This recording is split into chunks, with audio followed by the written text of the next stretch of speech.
থাকলে ইমাম সাহেব নাই, যে ইমাম সাহেবের নাই, ইমাম সাহেব দায়িত্ব পালন করবে সে ইমাম সাহেবের প্রতিনিধি। তাহলে আল্লাহ পাক বান্দাদেরকে সৃষ্টি করেছেন আল্লাহ পাকের প্রতিনিধিত্ব করা। তাহলে দুনিয়ার মধ্যে আল্লাহ পাকের বিধান বাস্তবায়ন করা, আল্লাহ পাকের বিধান সর্বক্ষেত্রে বাস্তবায়ন করা, এটা হলো আল্লাহ তাআলার প্রতিনিধি। তারা হলো কি আল্লাহ পাকের প্রতিনিধি। তারা আমাদেরকে বানানো হয়েছে প্রতিনিধি, আমাদের থাকতে হবে প্রতিনিধি হিসেবে। কিন্তু আমরা তো প্রতিনিধি কি নিজের ব্যক্তি কি নাই, প্রতিষ্ঠিত নাই, ব্যক্তিত্ব প্রতিষ্ঠিত নাই। কারণ আমার পারিবারিক জীবনের মধ্যে ইসলাম নাই, আমার সামাজিক জীবনের মধ্যে ইসলাম নাই, আমার ব্যক্তিগত জীবনের মধ্যে ইসলাম নাই, আমার আন্তর্জাতিক জীবনের মধ্যে ইসলাম নাই, আমার রাষ্ট্রীয় জীবনের মধ্যে ইসলাম নাই, আমার রাজনৈতিক জীবনের মধ্যে ইসলাম নাই। বরঞ্চ আমরা শুধুমাত্র ধারণা করি, আমাদের ধারণা হলো ইসলাম মানে হলো নামাজ পড়া, ইসলাম মানে হলো জিকির করা, ইসলাম মানে হলো মসজিদে ইমামতি করা, ইসলাম মানে হলো মাদ্রাসায় পড়ানো। না না, ইসলাম মানে শুধুমাত্র মসজিদে ইমামতি করা, ইসলাম শুধুমাত্র মসজিদের জন্য নয়, ইসলাম হলো মসজিদ থেকে মিম্বর থেকে শুরু করে ইসলাম হলো রাষ্ট্রীয় পর্যন্ত, আন্তর্জাতিক জীবন পর্যন্ত ইসলামের বিধান রয়েছে।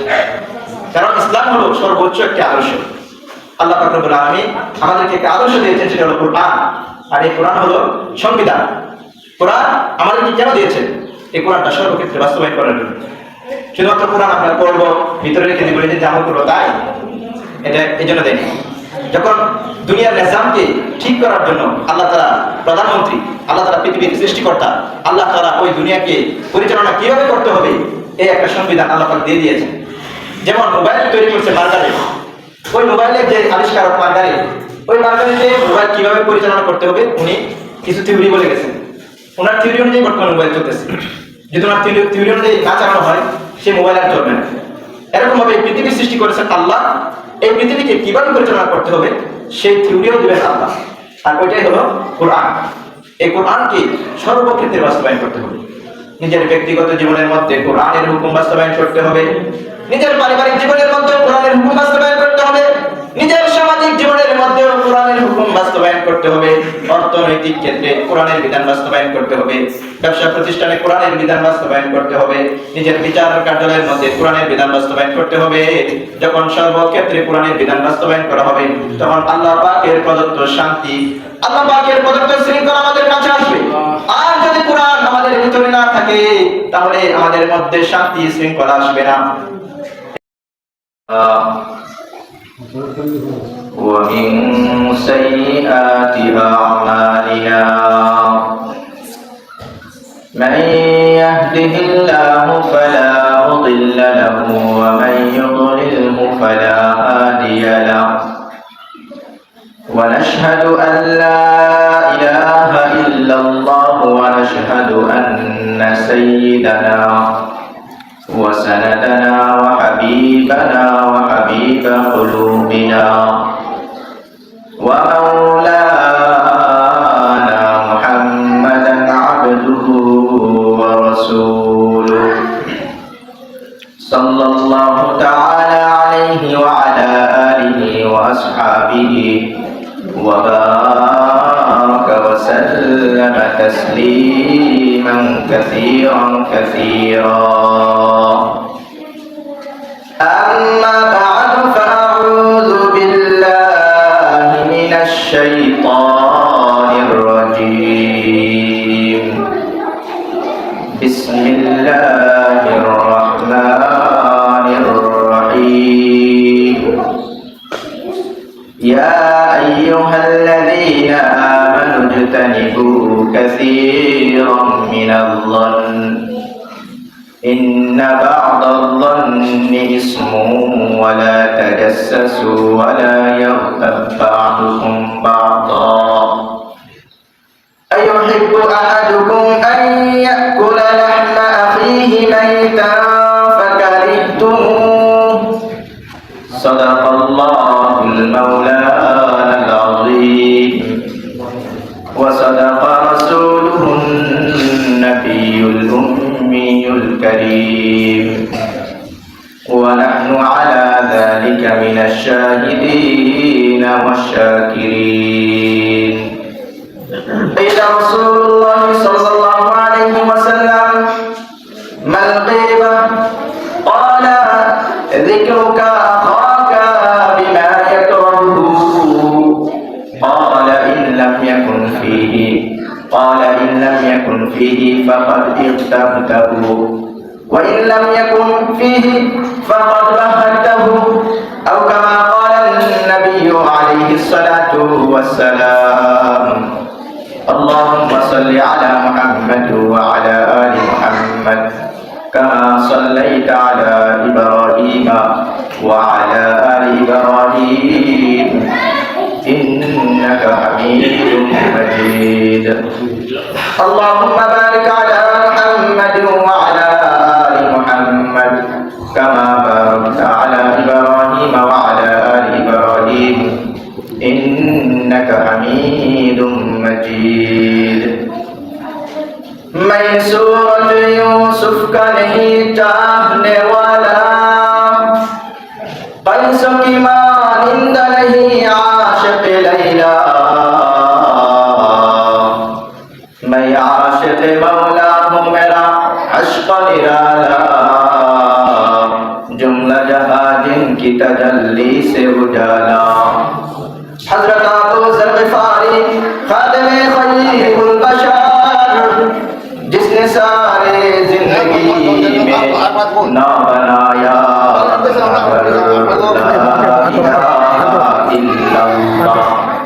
ला इलाहा इल्लल्लाह ला इलाहा इल्लल्लाह ला इलाहा इल्लल्लाह ला इलाहा इल्लल्लाह ला इलाहा इल्लल्लाह ला इलाहा इल्लल्लाह ला इलाहा इल्लल्लाह আল্লাহ পাক রব্বুল আলামিন বলেন বান্দা তোমাকে আমি কি পরিমাণে নিয়ামত দান করেছি তুমি যদি তুমি আমার নিয়ামতগুলোকে গণনা করতে চাও দুনিয়ার মধ্যে যত গাছ রয়েছে দুনিয়ার মধ্যে যত বাস রয়েছে সকল গাছ আর বাসকে যদি কলম বানাও এবং যত সমুদ্র সাগর রয়েছে সকল সাগরকে যদি কালি বানাও এবং দুনিয়ার মধ্যে কিয়ামত পর্যন্ত যত মানুষ আসবে সকল মানুষ যদি লেখক হয় সারাদিন লিখতে থাকবে দুনিয়া ধ্বংস হয়ে যাবে কিন্তু আমার নিয়ামতের গণনা করে তোমরা কোনদিন শেষ করতে পারবে না আল্লাহ রাব্বুল আলামিন বলেন ওয়া ইন তাউদ্দু নি'মাতাল্লাহি লা তুহসুহা তোমরা আমার নিয়ামতের সংখ্যা গণনা করে শেষ করতে পারবে না এভাবে আল্লাহ পাকের নিয়ামতের সংখ্যা গণনা করে যেভাবে শেষ করা সম্ভব নয় এভাবে আল্লাহ পাকের নিয়ামতের শুকরিয়া আদায় করা সম্ভব না কোন মানুষ যদি আল্লাহ পাক তাকে দুটো চোখ দান করেছেন এই দুই চোখের শুকরিয়া স্বরূপ আজীবন সিজদায় পড়ে আল্লাহ পাকের শুকরিয়া আদায় করে তাহলে এই দুই চক্ষু নিয়ামতের শুকরিয়া আদায় করে শেষ করা সম্ভব নয় এজন্য আল্লাহ পাক আমাদেরকে অসংখ্য অগণিত নিয়ামত দান করেছেন এই নিয়ামতগুলো আল্লাহ পাক আমাদেরকে কেন দিয়েছেন এমনিতেই আল্লাহ পাক বান্দাদেরকে সৃষ্টি করে এমনিতে ছেড়ে দিয়েছেন আল্লাহ পাক মানুষকে যখন সৃষ্টি করবে তখন এই ফেরেশতাদের সাথে আল্লাহ তাআলা পরামর্শ করছেন ফেরেশতাদেরকে বলেন আল্লাহ তাআলা বলেন وَإِذْ قَالَ رَبُّكَ لِلْمَلَائِكَةِ إِنِّي جَاعِلٌ فِي الْأَرْضِ خَلِيفَةً قَالُوا أَتَجْعَلُ فِيهَا مَن يُفْسِدُ فِيهَا وَيَسْفِكُ الدِّمَاءَ وَنَحْنُ نُسَبِّحُ بِحَمْدِكَ وَنُقَدِّسُ لَكَ আল্লাহ পাক রব্বুল আলামিন প্রিয় হাবিব হযরত মুহাম্মদুর রাসূলুল্লাহ সাল্লাল্লাহু আলাইহি ওয়াসাল্লামকে বলেন ওগো নবীজি আপনি স্মরণ করুন যেই দিন আমি ফেরেশতাদেরকে বললাম ওয়াইদ ক্বালা রাব্বুকা লিল মালাইকাতি যখন আপনার পালনকর্তা ফেরেশতাদেরকে বলল ইন্নী জাআলুন ফিল আরদি খলিফা আমি জমিনের মধ্যে আমার খলিফা আমার প্রতিনিধি সৃষ্টি করতে চাই তখন ফেরেশতারা কি বলেছিল ক্বালু আতাজালু ফিহা মান ইউফসিদু ফিহা ওয়া ইয়াসফিকু দিমাআ ওয়া নাহনু নুসাব্বিহু বিহামদিকা ওয়া নুকদ্দিসু লাক তখন ফেরেশতারা আল্লাহ পাককে বলেন রব্বুল আলামিন আপনি দুনিয়ার মধ্যে এমন জাতি সৃষ্টি করতে চাচ্ছেন যারা দুনিয়ার মধ্যে গিয়ে মারামারি করবে কাটাকাটি করবে হিংসা বিদ্বেষ করবে ঝগড়াঝাটি করবে অথচ আমরা তো আপনার পবিত্রতা বর্ণনা করি আপনার তারিফ করি আপনার প্রশংসা করি তখন আল্লাহ পাক রব্বুল আলামিন ওই ফেরেশতাদের ওই প্রশ্নের উত্তরে আল্লাহ পাক বলেন ইন্নী আ'লামু মা লা তা'লামুন সুবহানাল্লাহ আল্লাহ পাক রব্বুল আলামিন ওই সময় ফেরেশতাদেরকে বলতেছেন হে আমার ফেরেশতারা তোমরা আমি যা জানি তোমরা তা জানো না আমার বান্দা দুনিয়ার মধ্যে গিয়ে আমার প্রতিনিধিত্ব করবে নাকি শয়তানের অনুসরণ করবে আমার গোলামি করবে নাকি ঝগড়াঝাটি ঝগড়াঝাটি করবে নাকি মারামারি করবে এ ব্যাপারে আমি যা জানি তোমরা তা জানো না। সুবহানাল্লাহ। আল্লাহ তাআলা ওইখানে আল্লাহ পাকের পরামর্শ করার কোনো দরকার আছে? দরকার নাই। তারপরেও আল্লাহ পাক পরামর্শ করে উম্মতকে বান্দাকে শিক্ষা দিয়েছেন যে পরামর্শ করে কাজ করতে হবে। কি করতে হবে? পরামর্শ করে কাজ করতে হবে। পরামর্শ করে কাজ করলে ওই কাজে বরকত থাকে। তো আল্লাহ পাক ওইখানে বলছে কি যে আমার বান্দারা দুনিয়ার মধ্যে গিয়ে মারামারি করবে না কাটাকাটি করবে নাকি আমার ইতাআত করবে অনুসরণ করবে, এটা আমি তোমাদের থেকে ভালো জানি। তখন আল্লাহ পাক রব্বুল আলামিন, তো আমার আলোচ্য বিষয় হলো এখানে আল্লাহ পাক বান্দাদেরকে কেন সৃষ্টি করেছেন? আল্লাহ পাকের প্রতিনিধিত্ব করা। প্রতিনিধিত্ব মানে একজন না থাকলে ইমাম সাহেব নাই, যে ইমাম সাহেব নাই ইমাম সাহেব দায়িত্ব পালন করবে সে ইমাম সাহেব প্রতিনিধি। তাহলে আল্লাহ পাক বান্দাদেরকে সৃষ্টি করেছেন আল্লাহ পাকের প্রতিনিধিত্ব করা। তাহলে দুনিয়ার মধ্যে আল্লাহ পাকের বিধান বাস্তবায়ন করা, আল্লাহ পাকের বিধান সর্বক্ষেত্রে বাস্তবায়ন করা, এটা হলো আল্লাহ পাকের প্রতিনিধি। তারা কি আল্লাহ পাকের প্রতিনিধি। তাহলে আমাদেরকে বানানো হয়েছে প্রতিনিধি, আমাদের থাকতে হবে প্রতিনিধি হিসেবে। কিন্তু আমরা তো প্রতিনিধি কি নিজের ব্যক্তি কি নাই, প্রতিষ্ঠিত নাই, ব্যক্তিত্ব প্রতিষ্ঠিত নাই। কারণ আমার পারিবারিক জীবনের মধ্যে ইসলাম নাই, আমার সামাজিক জীবনের মধ্যে ইসলাম নাই, আমার ব্যক্তিগত জীবনের মধ্যে ইসলাম নাই, আমার আন্তর্জাতিক জীবনের মধ্যে ইসলাম নাই, আমার রাষ্ট্রীয় জীবনের মধ্যে ইসলাম নাই, আমার রাজনৈতিক জীবনের মধ্যে ইসলাম নাই। বরঞ্চ আমরা শুধুমাত্র ধারণা করি, আমাদের ধারণা হলো ইসলাম মানে হলো নামাজ পড়া, ইসলাম মানে হলো জিকির করা, ইসলাম মানে হলো মসজিদে ইমামতি করা, ইসলাম মানে হলো মাদ্রাসায় পড়ানো। না না, ইসলাম মানে শুধুমাত্র মসজিদে ইমামতি করা। ইসলাম শুধুমাত্র মসজিদের জন্য নয়, ইসলাম হলো মসজিদ থেকে মিম্বর থেকে শুরু করে ইসলাম হলো রাষ্ট্রীয় পর্যন্ত, আন্তর্জাতিক জীবন পর্যন্ত ইসলামের বিধান রয়েছে। কারণ ইসলাম হলো সর্বোচ্চ একটি আদর্শ। আল্লাহ পাক রব্বুল আলামিন আমাদেরকে একটা আদর্শ দিয়েছেন, সেটা হলো কোরআন। আর এই কোরআন হলো সংবিধান। কোরআন আমাদেরকে কেন দিয়েছেন? এই কোরআনটা সর্বক্ষেত্রে বাস্তবায়ন করার জন্য। শুধুমাত্র কোরআন আমরা পড়বো, ভিতরে রেখে জীবনে যে আমল করবো তাই, এটা এই জন্য দেয়। যখন দুনিয়ার নিজামকে ঠিক করার জন্য আল্লাহ তাআলা প্রধানমন্ত্রী, আল্লাহ তাআলা পৃথিবীর সৃষ্টিকর্তা, আল্লাহ তাআলা ওই দুনিয়াকে পরিচালনা কিভাবে করতে হবে এই একটা সংবিধান আল্লাহ পাক দিয়ে দিয়েছেন। যেমন মোবাইল তৈরি করছে মার্কারি, ওই মোবাইলের যে আবিষ্কারক মার্কারি, ওই মার্কারিতে মোবাইল কিভাবে পরিচালনা করতে হবে উনি কিছু থিওরি বলে গেছেন। ওনার থিওরি অনুযায়ী বর্তমানে মোবাইল চলতেছে। যদি ওনার থিওরি অনুযায়ী না চালানো হয় সে মোবাইল আর চলবে না। এরকম ভাবে পৃথিবী সৃষ্টি করেছেন আল্লাহ, এই পৃথিবীকে কিভাবে পরিচালনা করতে হবে সেই থিওরিও দিবেন আল্লাহ। আর ওইটাই হলো কোরআন। এই কোরআনকে সর্বক্ষেত্রে বাস্তবায়ন করতে হবে। নিজের ব্যক্তিগত জীবনের মধ্যে কোরআনের হুকুম বাস্তবায়ন করতে হবে, নিজের পারিবারিক জীবনের মধ্যে কোরআনের হুকুম বাস্তবায়ন করতে হবে, নিজের সামাজিক জীবনের মধ্যে কোরআনের হুকুম বাস্তবায়ন করতে হবে, অর্থনৈতিক ক্ষেত্রে কোরআনের বিধান বাস্তবায়ন করতে হবে, ব্যবসা প্রতিষ্ঠানে কোরআনের বিধান বাস্তবায়ন করতে হবে, নিজের বিচার কার্যালয়ের মধ্যে কোরআনের বিধান বাস্তবায়ন করতে হবে। যখন সর্বক্ষেত্রে কোরআনের বিধান বাস্তবায়ন করা হবে তখন আল্লাহ পাকের প্রদত্ত শান্তি, আল্লাহ পাকের প্রদত্ত শৃঙ্খলা আমাদের কাছে আসবে। আর যদি কোরআন আমাদের ভিতরে না থাকে তাহলে আমাদের মধ্যে শান্তি শৃঙ্খলা আসবে না। এজন্য কোরআনকে আমাদের মানতে হবে। যেহেতু আমাদেরকে আল্লাহ পাক বানাইছেন খলিফা হিসেবে, খলিফার কাজ শুধুমাত্র নামাজ পড়া নয়। এই যে নামাজ পড়া, রোজা রাখা, হজ করা, যাকাত দেওয়া, এই সবগুলোর মাধ্যমে ইসলামের কি পরিমাণ আমরা পালন করি একটা উপমা উদাহরণ দিলে বুঝবেন। ইসলামের যত বিধান আছে, ইসলামের যত কানুন আছে, পরিপূর্ণ ইসলামকে যেই বিদ্যার মধ্যে জমা করা হয়েছে সেটার নাম হলো ইলমে ফিকহ। আর ওই ইলমে ফিকহের মধ্যে ইলমে ফিকহের মশহুর গ্রন্থ হেদায়েত, এই কিতাবটা হলো 4 খণ্ড। 4 খণ্ডের মধ্যে এক খণ্ডের মধ্যে আলোচনা করা হয়েছে নামাজ, রোজা, হজ, যাকাত এগুলোর ব্যাপারে। আর বাকি 3 খণ্ডের মধ্যে আলোচনা করা হয়েছে অন্যান্য বিষয়াদি। তাহলে বোঝা গেল পরিপূর্ণ ইসলাম এটাকে 4 ভাগ করার পরে এক ভাগ হলো নামাজ, রোজা, হজ, যাকাত এগুলো, আর বাকি 3 অংশ হলো অন্যান্য ইবাদত। কিন্তু আমরা নামাজ রোজা পালন করে, যাকাত আদায় করে বা হজ করে বা না করে আমরা মনে করতেছি আমরা পরিপূর্ণ দিনদার হয়ে গেছি। নামাজ পড়ে আমি দিনদার। আজীবন যদি নামাজ পড়ে, আজীবন রোজা রাখে, কিন্তু তার ব্যক্তিগত জীবনে ইসলাম নাই, তার সামাজিক জীবনে ইসলাম নাই, রাজনৈতিক জীবনে ইসলাম নাই, তার অর্থনৈতিক ব্যাপারে ইসলাম নাই, ব্যবসা প্রতিষ্ঠানের মধ্যে ইসলাম নাই, সে আজীবন নামাজ পড়তে পারে। নামাজ পড়ার পর অনেক নামাজি হাদিসের মধ্যে আছে, রাসূল বলেন অনেক মানুষ নামাজের পাহাড় নিয়ে আল্লাহ পাকের কাছে উপস্থিত হবে, অনেক মানুষ হজের পাহাড় নিয়ে আল্লাহ পাকের কাছে উপস্থিত হবে, কিন্তু তার ওই সময় এই সমস্ত নামাজ তার কাজে আসবে না। কারণ তার ব্যক্তিগত জীবনের মধ্যে ইসলাম ছিল না। সে কথায় কথায় মানুষকে গালমন্দ করতো, কথায় কথায় মানুষকে গালাগালি করতো, মানুষের উপর জুলুম অত্যাচার করতো, যার কারণে আল্লাহ পাক রব্বুল আলামিনের হাবিব বলেন কাল কিয়ামতের মাঠে ওই সমস্ত মানুষ তার কাছে প্রতিদান চাইবে যে দুনিয়ার মধ্যে আমার উপর জুলুম করেছিল, প্রতিদান দাও। তখন সে তার প্রতিদান দিতে পারবে না, তার সওয়াব থেকে কিছু অংশ তাদেরকে দিয়ে দিবে।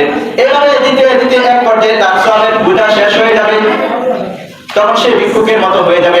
এরপরে মানুষ তার কাছে আরো আবদার করবে, আল্লাহ সে আমাকে দুনিয়ার মধ্যে আমার জমি আত্মসাৎ করেছিল, দুনিয়ার মধ্যে জোরপূর্বক আমার সম্পত্তি সে দখল করেছিল। তখন আল্লাহ পাক বলবেন, দাও তোমার সেই প্রতিশোধ দান করো। তখন সে প্রতিশোধ দিতে পারবে না। তখন আল্লাহ তাআলা বলবেন, তুমি তোমার গুনার বোঝাটা তার মাথায় উপর বসায় দাও। তখন সেই গুনার বোঝা কি দিবে? ওই ব্যক্তিকে দিবে। দেওয়ার পরে তাকে সেই গুনাহ নিয়ে জাহান্নামে রেখে দেবে। নাউযুবিল্লাহ। কারণ কি? সে ইসলামের একটা অংশকে পরিপূর্ণ পালন করছে, কিন্তু বাকি অংশগুলোকে পালন করে নাই। এজন্য আমাদেরকে সতর্ক থাকতে হবে। আমি যে আয়াতটি পড়েছি, এই আয়াতের মধ্যে আল্লাহ তাআলা ওই বাকি অংশের একটা গুরুত্বপূর্ণ কথা বলছেন। সেটা হলো আল্লাহ তাআলা বলেন, ইয়া আইয়ুহাল্লাযীনা আমানু ইজতানিবু কাসীরাম মিনায-যন্ন ইন্না বা'দাল-যন্নি ইসমুন। অত্যন্ত গুরুত্বপূর্ণ বিষয়, ভালো করে বুঝবেন।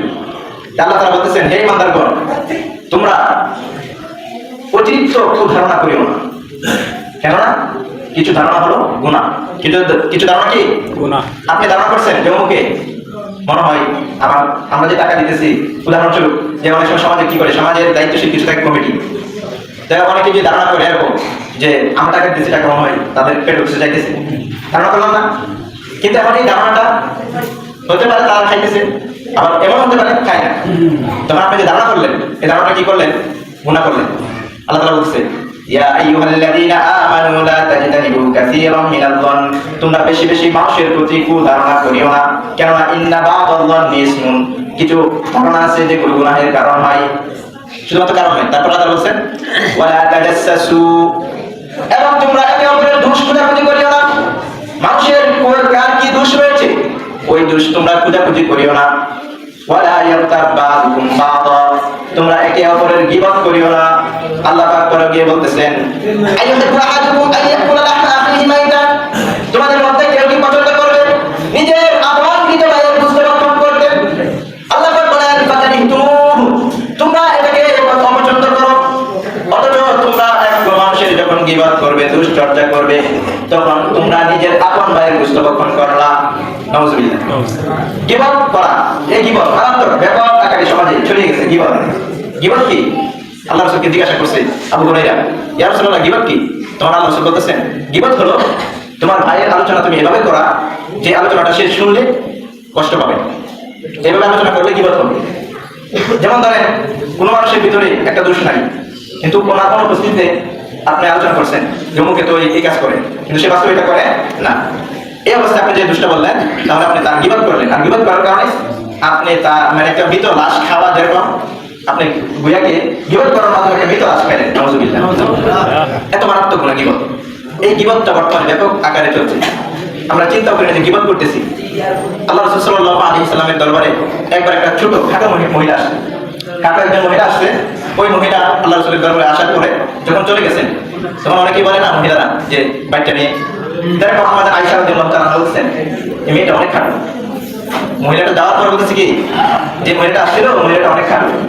আল্লাহ রাসূল সাল্লাল্লাহু আলাইহি ওয়াসাল্লাম আমাদের আয়েশা সিদ্দিকা রাদিয়াল্লাহু তাআলা কে বললেন, ইফতাতিহা, তুমি হে আয়েশা, তুমি তো এই মেয়ের গীবত করো না। তখন আমাদের আয়েশা রাদিয়াল্লাহু তাআলা বলতেছেন, ইয়া রাসূলুল্লাহ, আমি তো তার ব্যাপারে কোনো দোষ করি নাই, বাস্তব যেটা তার মধ্যে রয়েছে সেটাই বলেছি। আল্লাহ রাসূল বলেন, না না, তুমি যদি তার সামনে তাকে এরকম কথা বলো যে খাটো মেয়ে আসছে, তাহলে সে অসন্তুষ্ট হবে, কষ্ট পাবে, আর এটাই হলো গীবত। তাহলে বলেন, শুধুমাত্র এদের কথা যদি গীবত হয়, আমাদের কি পরিমাণ গীবত হইতেছে? সারাদিন গীবতের সাগরে ভেসে যাচ্ছে সমাজ। গীবত করতে করতে নিজের যে আমরা যে কামাই করতেছি। গীবতের একটা উদাহরণ হলো, একজন জেলে মাছ মারতে গেছে, তার মাছ রাখার যে পাত্র আছে, থলে আছে, থলের পিছনে কি, থলের ধরে ছিদ্র। সে সারাদিন মাছ মারছে, অনেক মাছ উঠছে, কিন্তু সে ওই থলের মধ্যে যখন রাখছে, রাখার পর নিচে একটা কিছু নাই, কিছু থলে মাছ শেষে রেখেছে, থলের মধ্যে ফিরে একটা মাছ মারলাম, মাছ গেল কোথায়? পুরোটাই নেই। তো গীবত করার মানে হলো আপনি গীবত করতেছেন আর ইবাদত করতেছেন। আর আপনি যত গীবত করবেন আর ইবাদত যত বেশি করবেন, যার গীবত করতেছেন আপনার সব গুরু ওই ব্যক্তির আমল হয়, এটাও হবে। কিন্তু আপনি আমল করতেছেন ঠিকই, আপনি আমল মধ্যে কিছুই পাবেন না। আপনি যার গীবত করছেন তার আমল হয় সব দেওয়া হবে। এজন্য হাসান বসরি রাহমাতুল্লাহি আলাইহি একদিন তার মুরিদরা বলতেছেন, হুজুর অমুকে আপনার দুষ্টুমি বর্ণনা করে। তখন হাসান বসরি রাহমাতুল্লাহি আলাইহি সাথে সাথে ওই যুগের সবচাইতে দামি হাদিয়া খেজুর নিয়ে ব্যক্তির কাছে উপস্থিত হয়ে গেলেন এবং তার কাছে গিয়ে খেজুর হাদিয়া দিলেন। তখন সেই ব্যক্তি আশ্চর্য হয়ে গেল, আমি তো হুজুরের দোষ ত্রুটি বর্ণনা করি, কিন্তু হুজুর আমার জন্য হাদিয়া কেন নিয়ে আসলো? হাসান বসরি রাহমাতুল্লাহ আলাইহি বলতেছেন, তুমি চিন্তা করিও না আমি কেন হাদিয়া দিচ্ছি।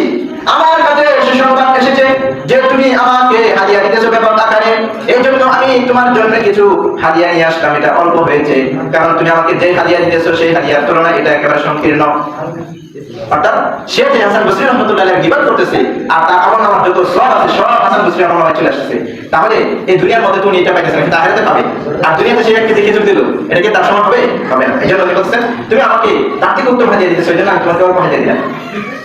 ঘটনাক্রমে ওই ব্যক্তিকে যখন প্রতিদিন হাসান বসরি রাহমাতুল্লাহি আলাইহি হাদিয়া দিতেছেন, হাদিয়া পাওয়ার কারণে সেই ব্যক্তি হাসান বসরি রাহমাতুল্লাহি আলাইহির গীবত করা বন্ধ করে দিল। হাসান বসরি রাহমাতুল্লাহি আলাইহির গীবত করা যখন সে বন্ধ করে দিল, তখন হাসান বসরি রাহমাতুল্লাহি আলাইহি তাকে আর খেজুর দেয় না। তখন সেই ব্যক্তি হযরত হাসান বসরি রাহমাতুল্লাহি আলাইহিকে জিজ্ঞাসা করলেন, হুজুর এতদিন আপনার দোষ ত্রুটি বর্ণনা করতাম, মানুষের কাছে আপনাকে কালারিং করার জন্য আপনার উপর বহুমত অপবাদ দিতাম, কিন্তু ওই সময় আপনি আমাকে খেজুর দিতেন। এখন আপনার প্রশংসা করি, আপনার তারিফ করি, আপনার ভাড়াই মানুষের কাছে বর্ণনা করি, কিন্তু আপনি আমাকে তো এখন আর হাদিয়া দেন না। তখন হাসান বসরি রাহমাতুল্লাহি আলাইহি বলতেছেন, তুমি যখন আমার দোষ ত্রুটি বর্ণনা করতে, তোমার যত নেক ছিল, ভালো কাজ ছিল, সব সব আমার আমলনামায় জমা হতো। আর এখন যখন তুমি আমার প্রশংসা করতেছো, আমার তারিফ করতেছো, আমার ভাড়াই বর্ণনা করতেছো, এখন আর আমার সেই ফায়দাটা হচ্ছে না। এজন্য আমি এখন তোমাকে আর হাদিয়া দেই না। এজন্য গীবত থেকে দূরে থাকতে হবে। গীবত করে যে আমি ভালো কাজ করি, এই ভালো কাজের কোনো মূল্য থাকবে না। আল্লাহ তাআলা আমাদের সকলকে গীবত থেকে বাঁচার তৌফিক দান করুন। গীবত হলো যে এমন কথা বলা যেটা সে অপছন্দ করে। আমার আমি যদি এটা গোপনে বলি, তার সামনে বলে সে অপছন্দ করবে, তাহলেই মনে করবে এটা গীবত। আর সামনে সামনে বলে এটা গীবত না। সামনে সামনে বলে একজন জানেন একটা ছেলে অন্যায় কাজের মধ্যে জড়িত, তার দোষটা তার বাবার কাছে বলা, এটা গীবত না। এরকম কোনো স্ত্রী অন্যায় কাজে জড়িত, ওই সময় ওই স্ত্রীর ব্যাপারটা, এই কথাটা তার স্বামীকে বলা, এটা কি না? এটা গীবত না। কিছু ক্ষেত্রে বলতে পারে, এটা হলো যে ফেতনা না হয়, স্বামীর স্ত্রীর ব্যাপারটা স্বামীর কাছে বলবেন, স্বামী চারজনের অন্যের কাছে বলে, তাহলে গীবত করলো। স্ত্রী অন্যায় করতেছে, তারপর এই অন্যায়টা যদি তার স্বামী ছাড়া অন্য কারোর কাছে বলা হয়, এটা গীবত। এরকম ওই ছেলে সন্তান অপরাধ করতেছে, তার পিতা মাতা ছাড়া অন্য কারোর সাথে আলোচনা করলেন, তার গীবত করলেন। এজন্য আল্লাহ তাআলা সকলকে বোঝার তৌফিক দান করুন। এই গীবত থেকে মুক্ত হয়ে আমরা যদি ভালো কাজ করি, সেগুলো আমাদের আমলনামায় জমা হবে। আচ্ছা, আমরা এগুলো করি, গীবত করি, তাহলে অন্যের আমলনামায় জমা হবে। এখন আমাদের আনন্দের বিষয়, আমাদের যে মসজিদ, আলহামদুলিল্লাহ আস্তে আস্তে মসজিদের কাজ শেষের দিকে যাচ্ছে কিনা? গত শুক্রবার আমরা কত কষ্ট করে নামাজ পড়ছি, আর এই শুক্রবারে অনেক আনন্দ আসা করে সবাই আলহামদুলিল্লাহ।